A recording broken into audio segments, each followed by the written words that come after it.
आप सभी का हमारे YouTube चैनल पर, जिसका नाम है सौरभ क्लासेस। आज मैं एमए सेमेस्टर 1 के पेपर 2 जो है CC1 उससे होमर काल में यूनान की सभ्यता और संस्कृति विषय लेकर उपस्थित हुआ हूं। तो चलिए शुरू करते हैं।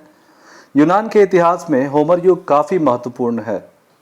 इस युग का काल 1200 से लेकर 800 ईसा पूर्व तक का माना जाता है। इस युग को वीर गाथा काल के नाम से भी पुकारा जाता है। यूनान के सर्वप्रथम कवि होमर ने 2 अमर महाकाव्यों इलियड और ओडिसी की रचना की। इसी रचना के कारण इस युग का नाम होमर युग रखा गया। इन दोनों महाकाव्यों को यूनानी संस्कृति में वे ही स्थान प्राप्त है जो भारतीय संस्कृति में रामायण और महाभारत को प्राप्त है। इन दोनों महाकाव्यों में वर्णित वीरों की गाथाएं जनमानस पर सदा के लिए अंकित हो गई तथा भावी पीढ़ियों को अपने आदर्शों से प्रेरित करती रही। इन महाकाव्यों के अध्ययन से हमें तात्कालीन यूनानी सभ्यता और संस्कृति का पर्याप्त ज्ञान मिलता है। होमर युग सभ्यता एवं संस्कृति के अंतर्गत हम देखते हैं, पहला, राजनीतिक दशा। इस युग में यूनान कई छोटे छोटे और स्वतंत्र राज्यों में बटा हुआ था। इन राज्यों का शासक राजा होता था, पर वह शासन कार्य में एक परिषद या काउंसिल से परामर्श लेता था। इस काउंसिल के सदस्य उसके राज्य के सम्मानित व्यक्ति होते थे। काउंसिल की सहमति के बिना राजा कुछ नहीं कर सकता था। इस काउंसिल का नाम ब्यूल था। राजा एवं काउंसिल के अलावा जो तीसरी राजनीतिक संस्था थी, जनसाधारण की आम सभा, जिसे एगोरा कहते थे। यह स्वतंत्र नागरिकों की आम सभा थी जो बाद में जनतंत्रवाद की आधारशिला सिद्ध हुई। इस आम सभा में राज्य या राष्ट्र के सभी स्वतंत्र नागरिक कौंसल द्वारा प्रस्तावित विषयों पर अपनी सहमति प्रकट करते थे।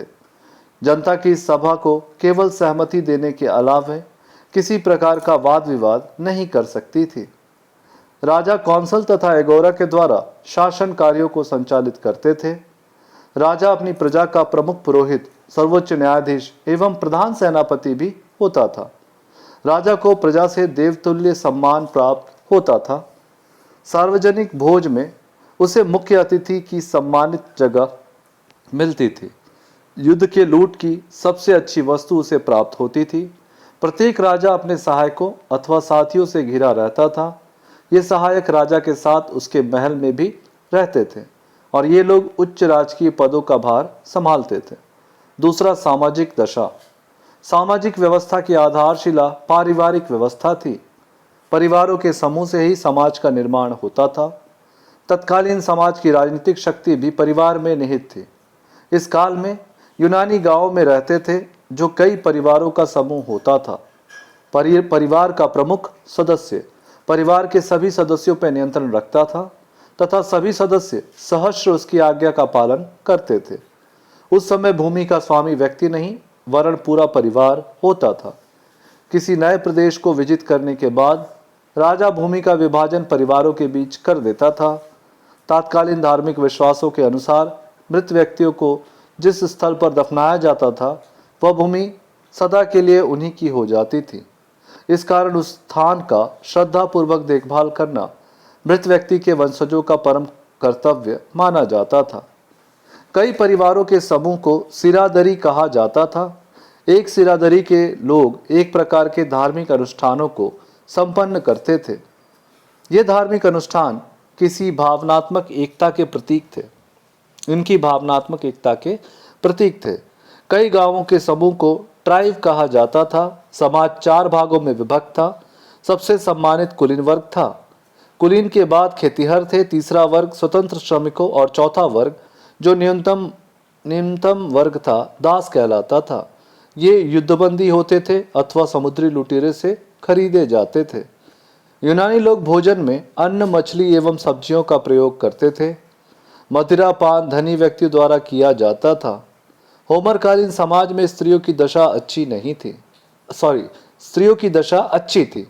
स्त्रियां प्रेरणा स्रोत मानी जाती थी। इस समाज में यह प्रथा थी कि कोई अजनबी व्यक्ति किसी नए स्थान पर मारा जा सकता था, पर यदि वह उस स्थान में किसी व्यक्ति का अतिथि बन जाए तो उसे कोई मार नहीं सकता था। तीसरा, आर्थिक जीवन। होमर युग के समाज में आर्थिक जीवन का आधार कृषि और पशुपालन ही था।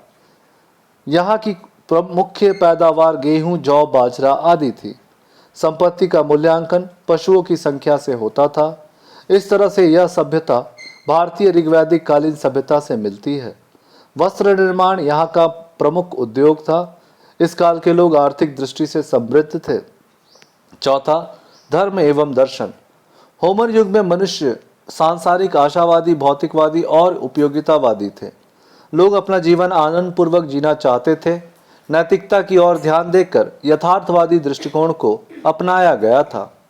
आत्मा और परमात्मा, नियम, प्राणायाम और लोक परलोक के विषय में लोग चिंतित नहीं थे। पाप पुण्य पर भी ये विचार नहीं करते थे। इनके देवी देवताओं में मनुष्य के सभी गुण विद्यमान थे। वे बहुदेववादी और प्रकृति की शक्ति को देवता समझकर इनकी पूजा करते थे। इनके मुख्य देवता जीएस, अपोलो, एथेना आदि थे। लोग भौतिक सुख की प्राप्ति हेतु इन देवी देवताओं की पूजा करते थे तथा उनके लिए मंदिर बनवाते थे। उनका धर्म जटिल कर्मकांड और पुरोहित के प्रभाव से मुक्त था। पांचवा है सांस्कृतिक जीवन। होमर युग यूनानी इतिहास में संघर्ष कला के नाम से प्रसिद्ध है। शिक्षा का रूप व्यवहारिक था। इसका उद्देश्य सुख प्राप्त करना था। इस युग में सांसारिक, सामरिक अथवा युद्ध गीत गाए जाते थे। यही इनका काव्य था और यही इनका इतिहास। इलियाड में बेलरफान की कथा से लेखन कला के अस्तित्व का ज्ञान होता है। कला के यथार्थ क्षेत्र में इस युग की कोई विशेष प्रगति नहीं हुई। नक्काशी व उत्कीर्ण कला का प्रचलन अवश्य था, परंतु चित्रकला का कोई विशेष उल्लेख नहीं मिलता। इस युग में अन्य प्राचीन सभ्यताओं की भांति कोई लिखित विधि व नियम नहीं थे। नियम व विधि जातिगत परंपरावादी थे, जिनके अनुसार सामाजिक व व्यक्तिगत जीवन निर्वाह करते थे। न्यायिक क्षेत्र में पूर्ण निर्णयवाद के स्थान पर समन्वयवाद था, जो तत्कालीन समाज के अनुकूल रहा होगा। अब इसका मूल्यांकन अथवा इवैल्यूएशन देखते हैं। यूनान के इतिहास में होमर युग काफी महत्वपूर्ण रहा है।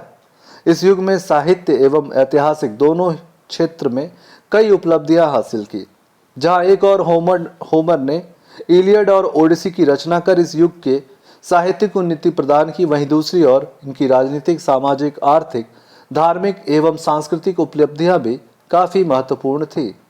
इस सभ्यता के विषय में इतिहासकार रॉबिन्सन लिखते हैं कि होमर की कृतियों में पाश्चात्कालीन यूनानियों की केवल साहित्यिक दृष्टि से निराला उत्कृष्ट महाकाव्य ही प्राप्त नहीं हुआ, अपितु इसमें सादगी व लालित्य से पूर्ण वातावरण का सृजन किया। यूनानियों पर होमर का प्रभाव जीवन व्यापी था। जीवन का हर क्षेत्र होमरमय था। वही उनका प्रेरणा स्रोत था। स्वयं सिकंदर होमर के महाकाव्य इलियाड के प्रति सदा अपने तकिए के नीचे रखकर सोता था। यूनान के इतिहासकार, कहानीकार, कवि, नाटककार, मूर्तिकार व चित्रकार सभी होमर से प्रेरित थे।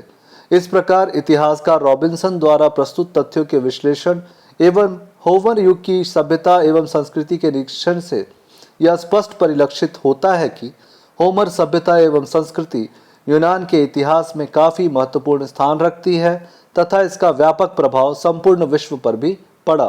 तो आज के लिए बस इतना ही। धन्यवाद।